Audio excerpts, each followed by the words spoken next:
everybody, welcome, and thank you for listening to this episode of Marriage Therapy Radio. My name is Zach Brittle. I'm here with Laura Heck. Today we're here with Matt Fray, who is one of the coolest guys we've talked to in a really long time. He is the author of a book called This Is How Your Marriage Ends, but he's also just really, really thoughtful about how to lean into relationships with the soft skills that are needed around empathy and compassion. He goes into that quite a bit.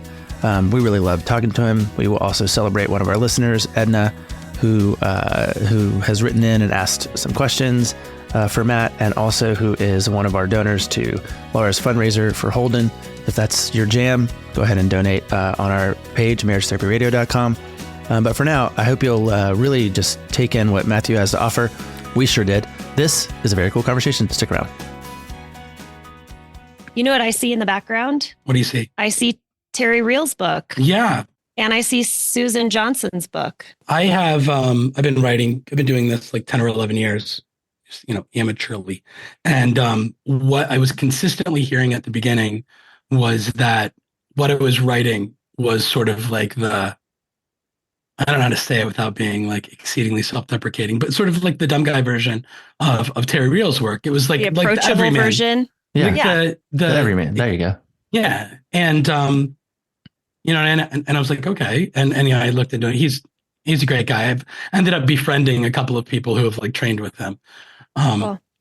And so I do think we just sort of like accidentally landed on the same things. But again, Terry, like you guys, from a much more sort of academic and intelligent perspective, and me more from the bumbling guy who got divorced perspective.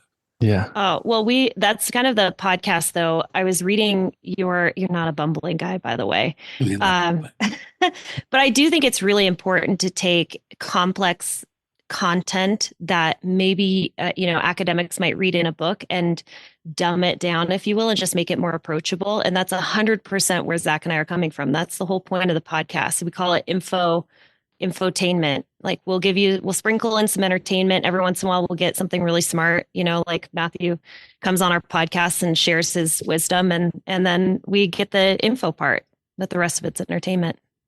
No, I appreciate that. That is the positive feedback I've gotten over the years, is that, Matt, the way you're saying it is the way that I've finally been able to hear it, or that my husband, I often am hearing from female partners in heterosexual relationships that are saying, Matt, thank you for saying it in a way that I can finally like gift this to my husband, because the way that I'm doing it has thus far like fallen on deaf ears.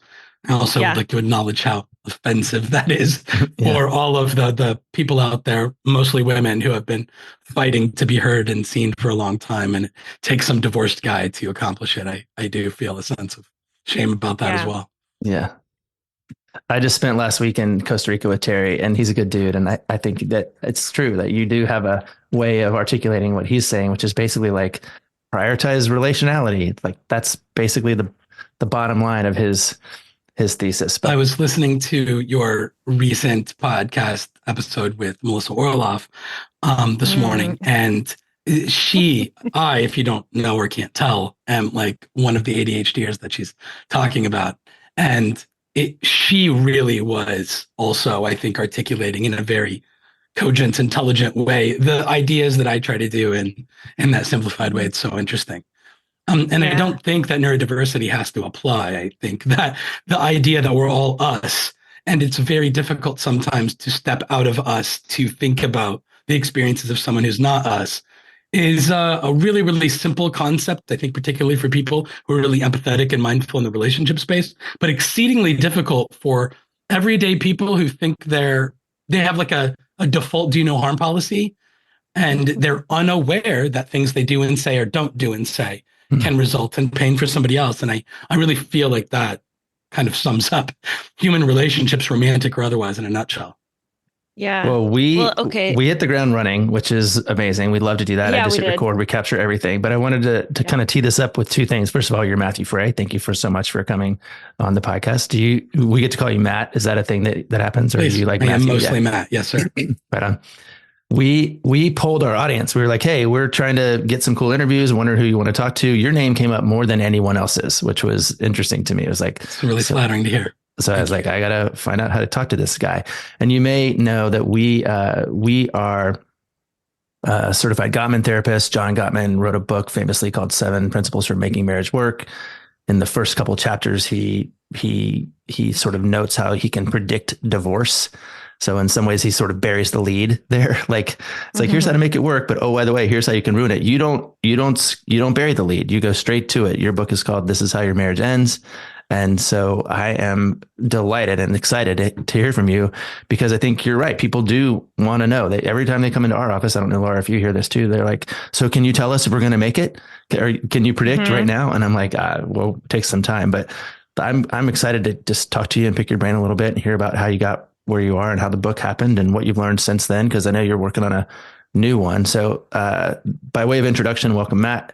And we're looking forward to chatting with you. Thank you very much. I'm really delighted to be here. That was an amazing tee up, but I want to hear a little bit about the background as to like, why did you write the book? Where'd the book come from?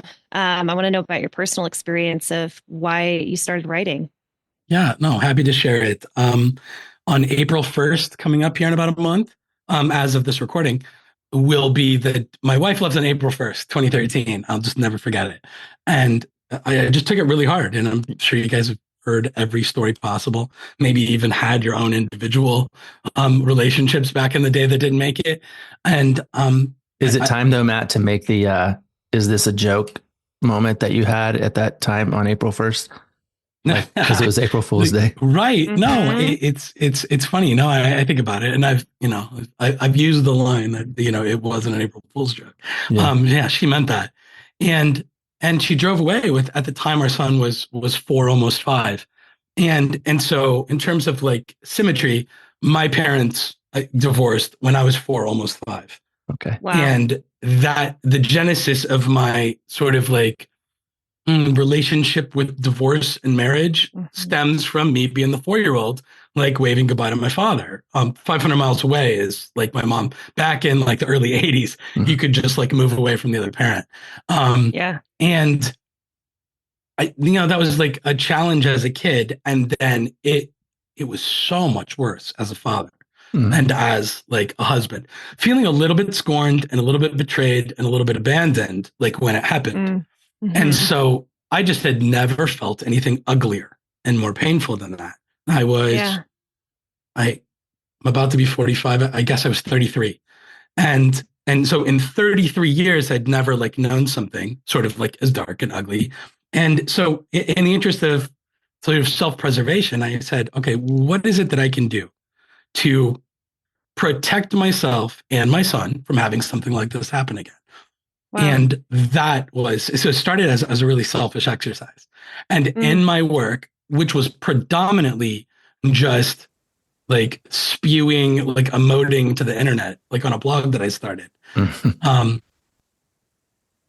that's where it all started. I just started having human conversations. That's where I was hearing, hey, Matt, you're saying the things Terry Real says in this like super smart way.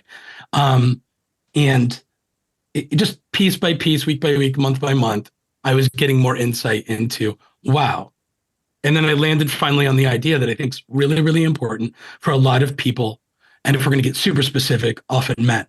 And in all relationships, but again, most commonly in heterosexual relationships is where these dynamics play out. That might just be a math thing, because the dynamics exist in all relationships, even non-romantic ones.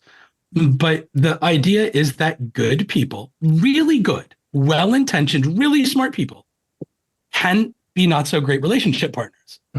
And that doesn't seem like this like mind-bending idea to me, but it'd never been presented. I'd always wrapped up in my belief system this notion that because I'm a decent person, because I perceive myself to be of good character and genuinely, loving these people and willing to like sacrifice for them, speaking of my wife and my son, like I should be evaluated as like a good guy, a good husband. And instead I had to like detach the two ideas that just like I could not be a good pilot or good at building bridges that, don't collapse into the river.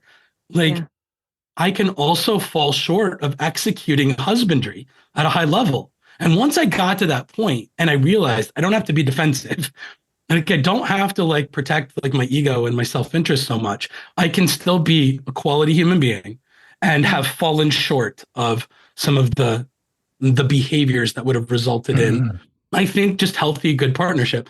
Anyway, I told you it started as a selfish exercise. I began to piece together the story of the marriage through my wife's perspective as I realized how common behaviors like mine resulted in, and it was mostly anecdotal, but it's anecdotal from tens of thousands of people. And I know that's confirmation bias, but you believe it when you hear the same story. And I'm sure that you both do in terms of the clients that come in and you talk about the patterns. I even in my short time doing relationship coaching, 5 or 6 years, all the stories have this, even if the details differ, the themes are almost always the exact same. And that was my story. And I think Melissa Orloff said it in her episode with you, this notion of, did you have a camera in our kitchen? Were you listening in? You both have heard that before, probably too. Right.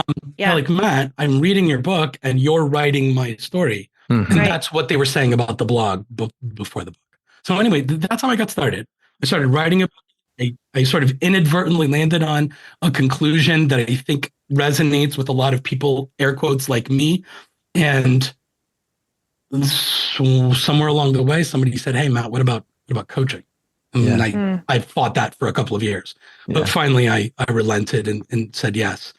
And that led to everything that's happening now. Amazing. Oh man, I have so many questions. You already know this, but I sent you some questions from a gal, one of our listeners. Her name is Edna, and she said, "Oh my God, I read your book and it's exactly my story." So there's confirmation bias right there. And she wanted to peel away all these questions about how do you do and what do you do? And can I say something about Edna really fast before you go on? Yeah. By the way, Edna donated to the Children's Tumor Foundation. There you go. Note. So when you just said her name, I was like, here, I just need a shout out to Edna.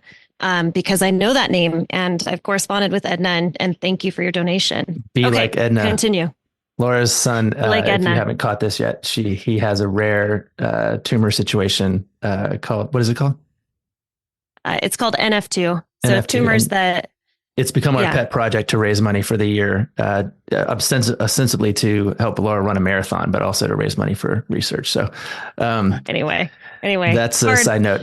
I hear this is the way the ADHD works, right? Like we go off on tangents and then Zach brings me back. Okay, go on. Just because you've mentioned it a couple of times, I'm interested to know what you think or how you connect the dots between your work and Terry Real's work. He's been a guy that I've been investing in a lot more. And so as you lay that down, what are the things that you go, oh, this, like, for example, this, or for example, that would be interesting for me to hear in terms of how you understand it.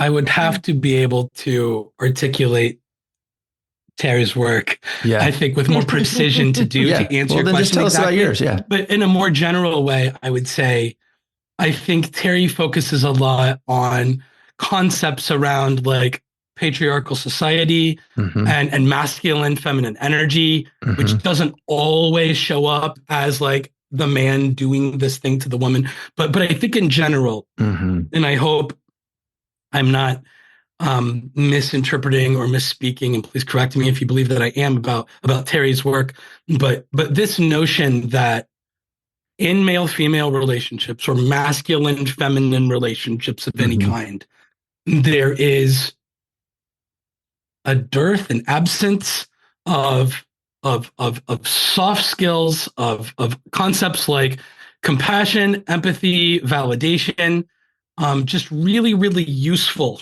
the human life skills that a lot of young women are taught organically as part of their upbringing or for survival social skills. They like learn them in order to just like exist in school and in peer groups. And so many boys are frankly just not taught these things or even discouraged in effort to, be a man.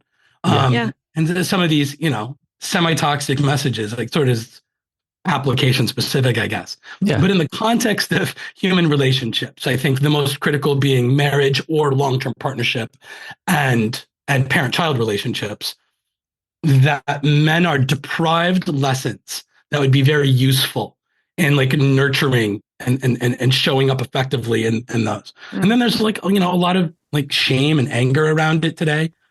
Always maybe, but certainly today, like in various men's circles. And I don't love a lot of the toxic messages coming out of a lot of like super men oriented groups these days. And I don't have much love for them at all. And I don't think they like me either. But I do feel organic sympathy for the idea that they were denied, as I was. I just was blessed with a lot of exceedingly loving family and friends growing up. So it like sort of helped offset a lot of it. Yeah. Okay, well let's dig in. I want to know, I was really interested in the idea that there are some specific behaviors that you may not even be aware are actually kind of eroding away at your relationship.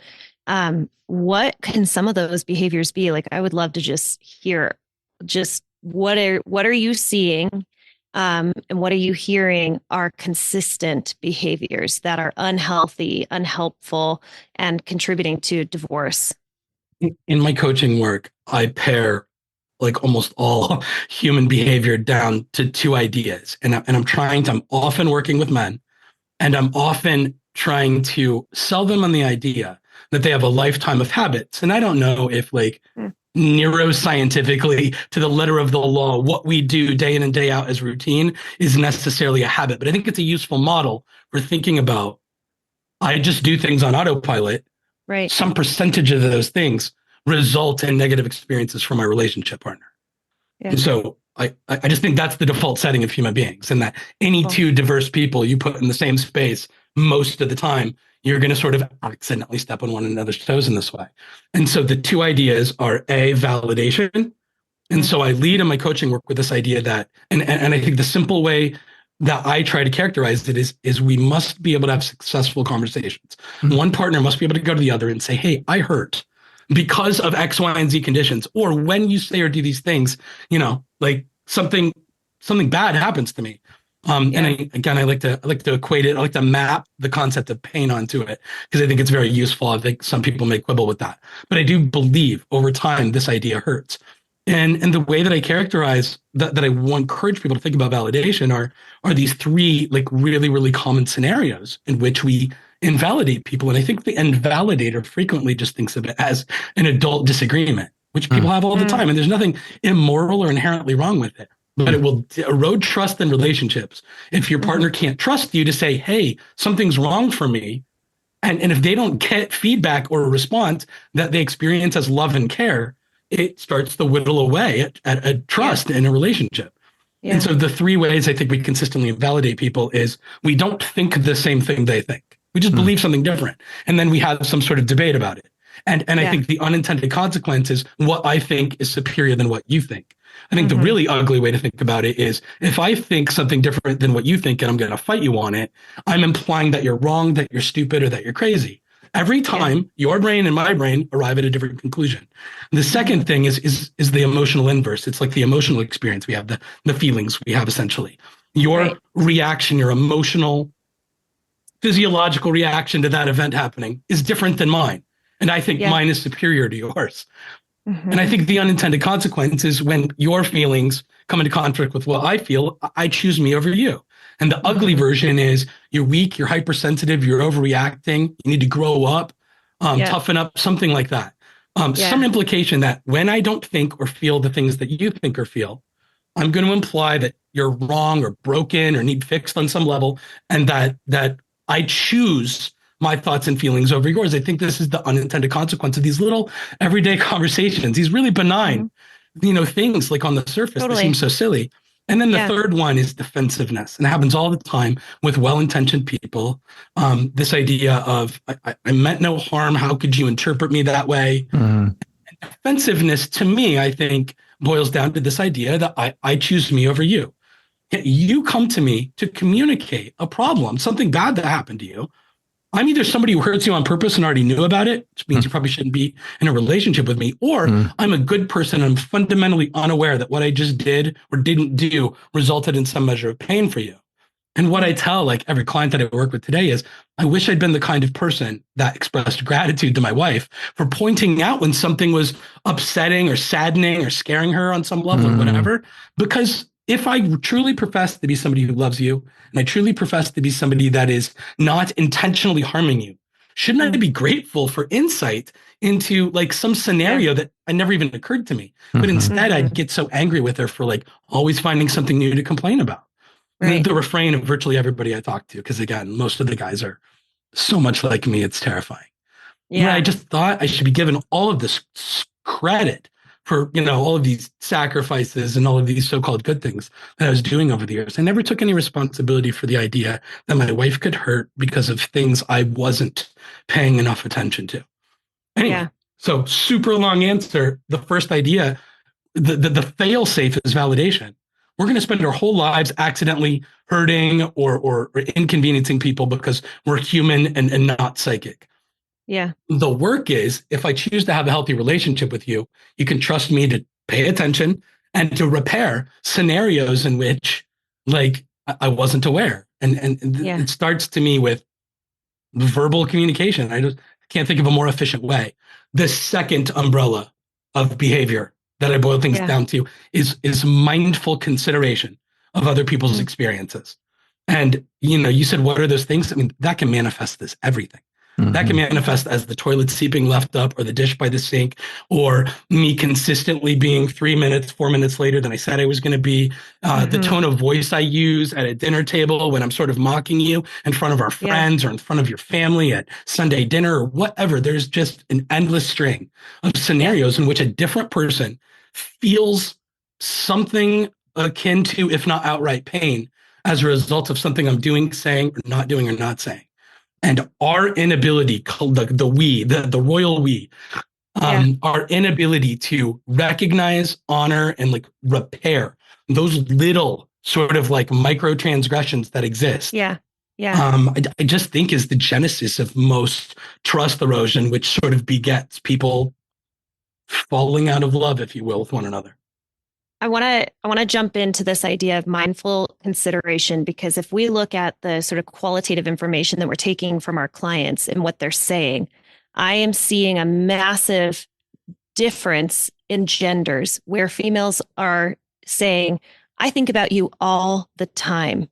There isn't a moment that I don't wake up and think, boy, I should probably pull the covers back over my husband because I just pulled him off and he's cold.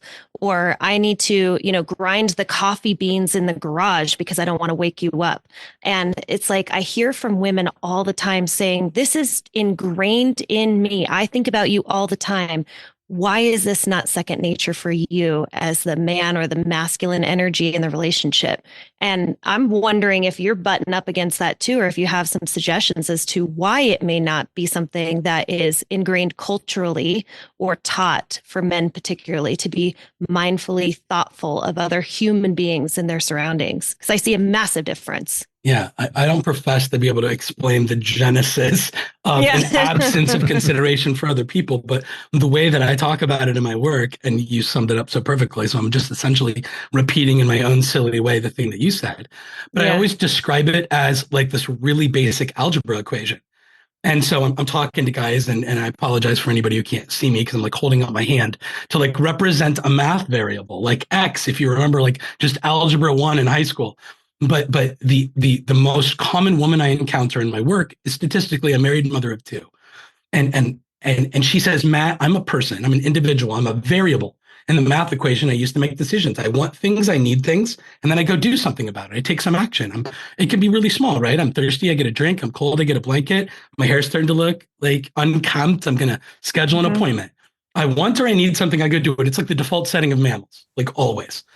And then she says, but I'm not the only variable in my life. I have a husband. He's an additional, totally separate variable, the value of which is different than mine, made up of like different things, different wants, different needs. Each of my children are as well, right? So you got this family of 4, and mom is saying, I think about me, and I think about my husband, and I think about each of my children, and I account for all of us, and to the best of my ability, precisely calculate for all of us in order to make choices about what to do this weekend, about what food to get at the store, about what gifts to buy, plans to make, all things. I'm factoring in all the people, exactly what you just said about grinding coffee beans away from a sleeping person or covering them back up. This idea that I think about their experiences and that those experiences factor in to what I choose because it's how I should love and care for the people that matter to me. And then the observation and or experience that this woman's having is that she's married to somebody who doesn't do that, whose default setting is to be the only variable consistently. in like his decision making. And so he wants or he needs something, he goes and he does it, often with seemingly no regard to how she and or the family will feel about it. And so after 10, 15, 20, 25 years together, the conclusion is one of the following two things. I'm married to somebody who knows me inside and out, understands my wants and my needs. Yeah. Doesn't really care and just does what he wants anyway. Essentially, sort of neglectfully hurts me on purpose because I'm too much of an inconvenience. He doesn't care. Mm-hmm. The other thing that can be true is, and by the way, I think this is the answer most of the time, is I'm married to somebody who just doesn't really like think about me at all. Like he goes about his day blind or sort of absent of awareness that I'm impacted or others are impacted by the things I'm doing or not doing.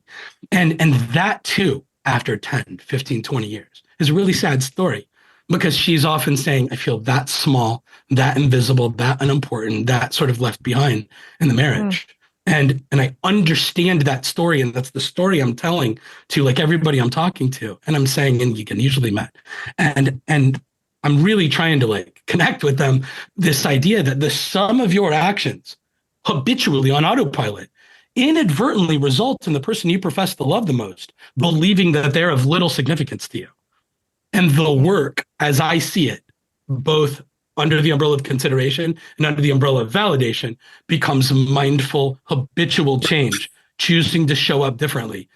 And every day, can I leave in my wake a trail of evidence that communicates, I do think about you. You matter to me, and I evaluate like your experiences and try to like adjust what I'm doing accordingly. And if I make a mistake or I'm not thinking about it, which is really likely because I'm a human being who's not you, can I, at the very least, allow you to come to me and communicate that there was some pain or some negative experience? And can you walk away from that conversation feeling like I heard, like I genuinely care that something bad happens to you. I can't fathom that I spent 13 years in my previous relationship inadvertently communicating to my wife, if I don't hurt too, I don't really care. I didn't say things like that. I didn't even feel things like that. But it is the math result of the conversation I was always having. I never said, gee, I'm as interested in you not hurting as you are. And you absolutely should be able to trust me to not do things that hurt you. I have no idea why I didn't bring that to these conversations. I was too busy trying to, I guess, protect my ego. There's therapeutic things here I don't fully understand, and I don't wade in those waters too deeply. I want to talk about habits because, first of all, the whole validation umbrella, we could spend hours on it. It is one of my absolute favorite topics to discuss. And I just am nodding right along with you as you're talking about it. But I'm also thinking about the listener that's probably saying, yeah, I don't mindfully think about my partner on a daily basis. And I'm not really sure if I have habits that are reinforcing the idea that I care about you, I think about you.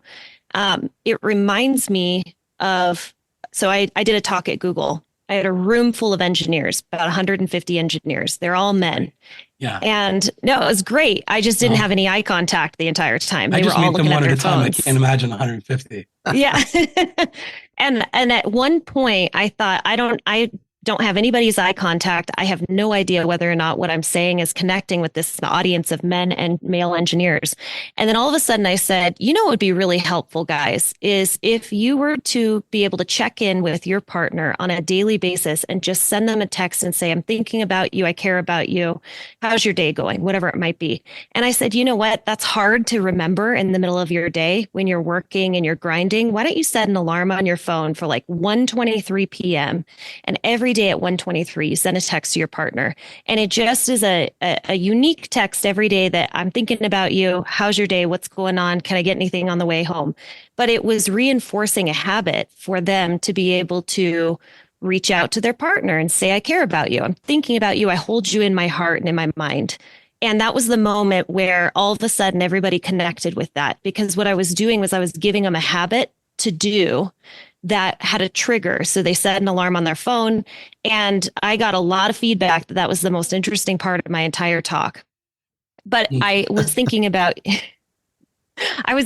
you creating habits of like, how do you work with men in particular of being able to instill some new habits of mindfully holding their partner in their heart? When I talk about consideration, I tell them I hold up this like sign and it says consideration across the top. And then there's sort of two branches, two legs coming off of it. One side of it is the word inclusion. And the other side of it are the words solving for why. And so inclusion to me is like twofold. It's the mental habit of I include the variable that represents my wife in this like silly math equation. Like I just include her. It's not just me equals me do a thing. It's me plus this human. And I'm not forgetting, like to me, that's the mental habit, is I'm not forgetting to include my wife in my decision-making tree, so to speak. But there's also like a much more sort of like real world logistical thing. It turns out this idea of feeling excluded is more sort of like tangible than just this nuanced idea of I'm not thought about. It's like a lot of guys I encounter in my work will sort of unilaterally make some decisions about money or about anything. Yeah. I mean, one time it was like going to rescue one of their kids who was like on the side of a road at like 1:30 in the morning because of like a broken down car or something. Mm-hmm. And he didn't want to like wake his wife up. She was furious that she wasn't woken up. And he didn't understand that he was like trying to do a good thing. And I said, go talk to her and find out if what hurt was that you excluded her from something she felt she should have been a part of, or at least been aware of. That your guy's most precious loved one was like in a semi-precarious state. And I understand why he was so defensive about it in that story and why he thought she was like picking on him. But I also understood that in her mind, he should know her well enough after X number of years of marriage that when one of their kids is in trouble, she wants to be clued in on it, not be left to sleep blissfully unaware. So anyway, I don't know what your take on like that is. but the other half, solving for why, is the nuanced idea of what does I could have 50 partners in my life. All of them will have a diverse set of human wants, human needs. I date somebody who's got a severe gluten allergy. She's the first person I've ever met with a really severe, it's to the letter of the scientific law, it's an allergy to sensitivity as science goes. But if she ingests wheat, she gets really sick. And I bring this up a lot in my coaching sessions. It's become such a great model for benign substances, everyday substances, English muffins, bagels, loaves of bread, flour shell tortillas. And me learning to apply danger, toxicity, poison to these things that have been like ubiquitous in my life forever. And I've never once thought of, other than like the carb situation, as being any sort of threat. And now I am constantly, vigilantly, air quotes, protecting her from getting sick from like these substances. And what's great about it, like for me, is the amount of trust that gets built, because I'm constantly reminding her, because you eat all the time. Like, you know what I mean? Like you eat like every day almost. And so, let's see her half the days. And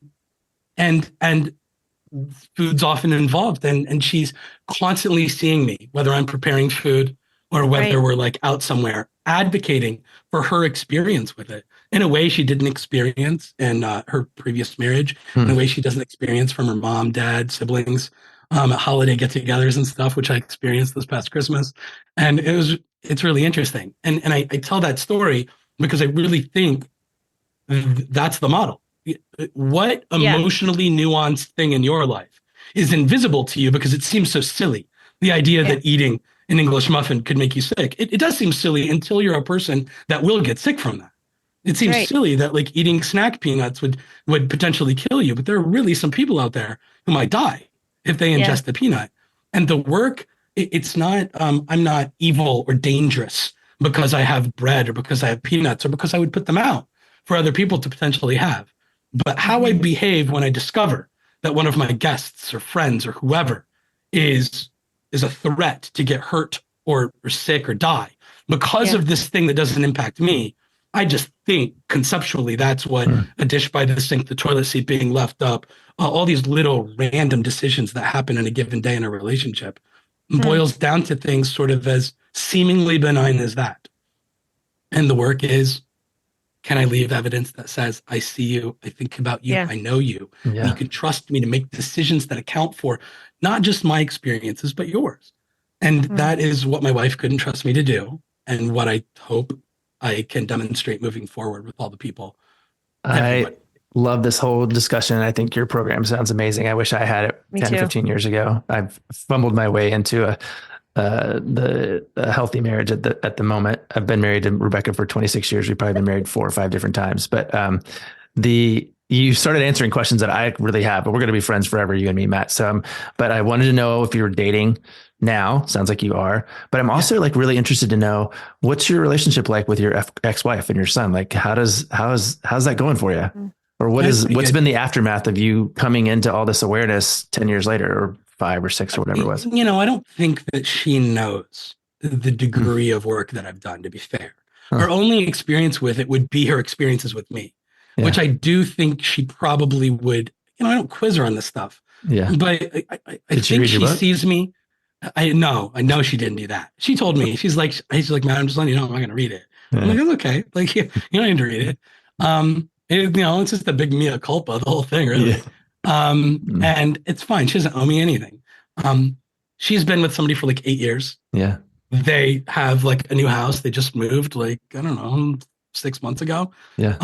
To this new place, and very happy for her. He's a really good dude who I can trust with my son and with her wellness. And I really, that was a huge load off. One of the hardest parts of divorce early was like, I don't know about bad words, but like, holy shit. I have no agency over like who my son's around anymore. Yeah. And if she wants to be with like some awful human who's going to mistreat her and or him, there's nothing I can do about it. That was a really scary idea, and I should have trusted her a lot more.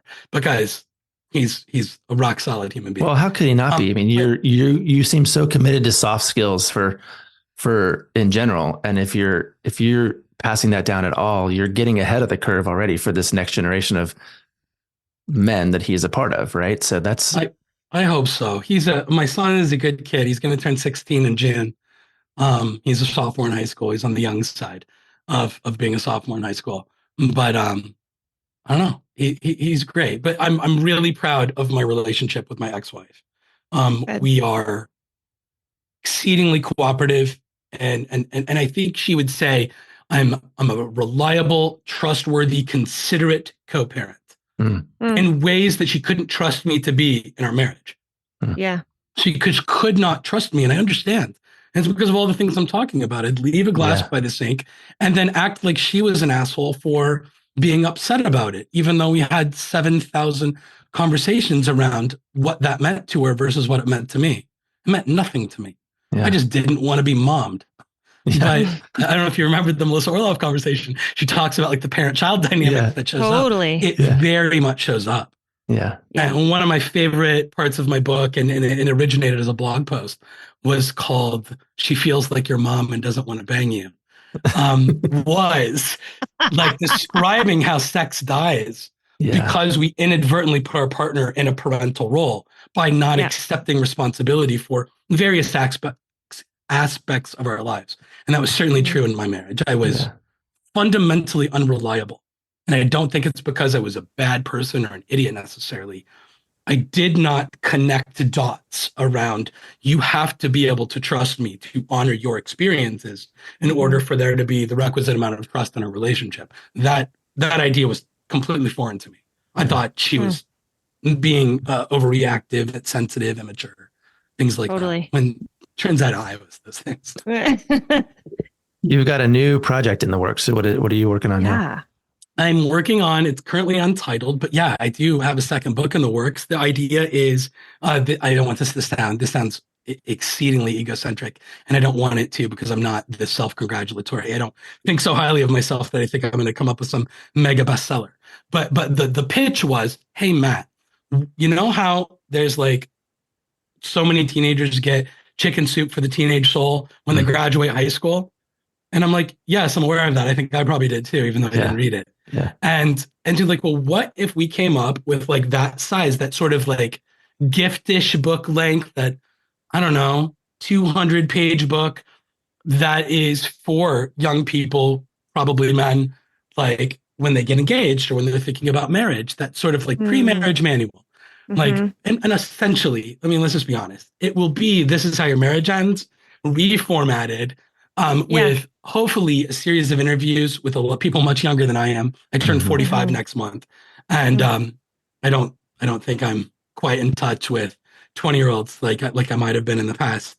But I spoke to a couple recently, and I'm going to keep speaking to, when I say a couple, I mean 2 different 20-somethings. And I'm going to keep adding to the list 20-somethings, younger people, hopefully prior to long-term committed relationships. And I really want to seek to understand what they're thinking about, what they're looking for, what they're navigating in the dating space, and how their approach to marriage is. And can I marry that with what I think I've learned through my own experiences and just stuff from the previous book. Anyway, hopefully I can come up with something that's useful.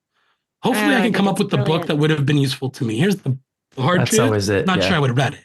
The hard truth is I don't think I would have read it. 100%. I was like 22. I got married when I was engaged at 24, married at 25. Yeah. And I don't think I would have taken seriously like that book. But no doubt. Some percentage of kids will. I have been, this has been one of the major revelations of the last few years for me, which is I'm figuring out stuff now at 50 that I wish I had known at 20, 30, 40.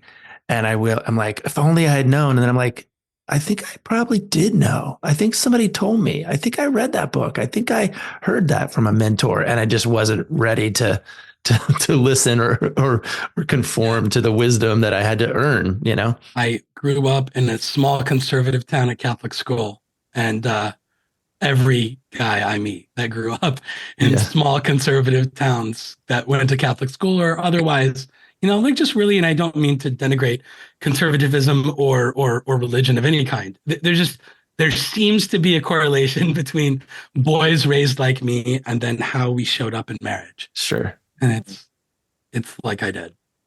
I just wanted to say, like, I'm really impressed with, you're right, like the way that you have constructed the methodology or the concepts makes so much sense. And I want to be able to put men in particular, but at couples in your pathway.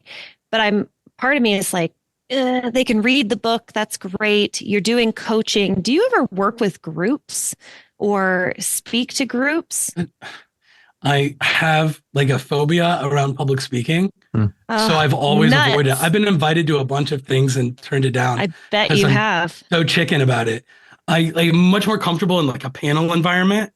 Yeah. Where I'm not like the person just exposed on stage or behind the lectern, so to speak. But I aspire to, but if not now, when? Like if not now, when? So I'd like to. I'd very much. I'm open to virtual group environments, and the people that I'm working with on the second book are very interested in trying to construct some sort of like events. I think that's probably the most practical path to sustainable income in this space. Frankly, you don't make a killing writing books. Yeah, no, and I think John Gottman. Yeah, I want to put you in front of as many people as possible. But if our listeners are interested in finding you, your website, is that a great place to send them to MatthewFray.com? I mean, I think that's the starting point. MatthewFray.com. And I started a little less than a year ago. I don't know if you're familiar with Substack, but it essentially operates like a blog / email newsletter. And and like, so we're there now. I am notoriously awful, at least have been for the past couple of years, about I'm not creating consistent content right now. But it's a thing I'm trying to overcome in my personal life and get back to it. I'm learning that it turns out it's really easy to create content in this space when there's a lot of pain fueling it, which there was for the first, let's call it 5 to 7 years. For the last 3 or 4, pretty good. Like I'm okay, everything's okay. And the cost has been an absence of sort of what used to fuel me. And I hate that because I'm very much driven by this idea that I think I have something important to say again, I don't say it better than anybody else. There are just some people, it would seem, that hear it like my way. Like my way is the way they get the information. Sure. I do feel this moral obligation to put it out there for them. And they're not going to just find 7-year-old stuff floating on the internet. I need to make new things. So yeah, hopefully I will. Well, you are an awfully humble human being. I do not have a humble bone in my body, and it's really refreshing. It's true. Yeah, it's true. It's true.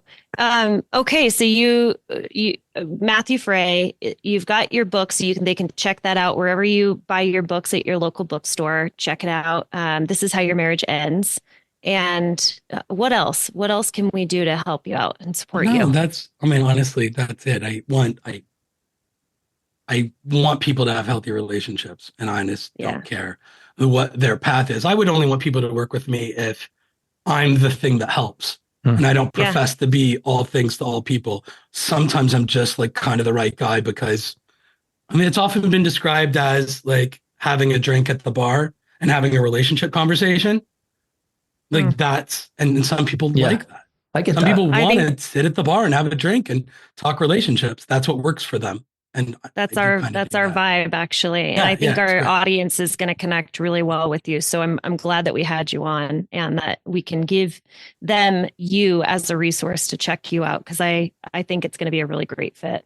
I really appreciate it. I don't profess to have anything to give above and beyond classically learned, trained people such as yourselves and many other people. But I just sort of accidentally work for somebody, and I'm here for that.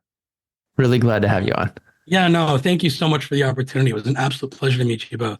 And I don't know how I could ever be useful to either of you, but I hope that you'll reach out if I ever can be.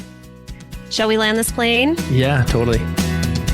Hey, thanks so much for listening to this episode of Marriage Therapy Radio. Boy, we are on a roll. We have had some awesome guests. Thank you to Matthew Fray, who joined us. Again, his website's matthewfray.com. And if you're just wanting to have a little bit of just nice, awesome, kind, brilliant information, just maybe coming in, sign up for his newsletter. You can find the sign up on his website, matthewfray.com. Check out his book. It is 100% going to be on my Kindle here in about 2 seconds. Thanks for all of your time and attention, making your relationship better today than it was yesterday.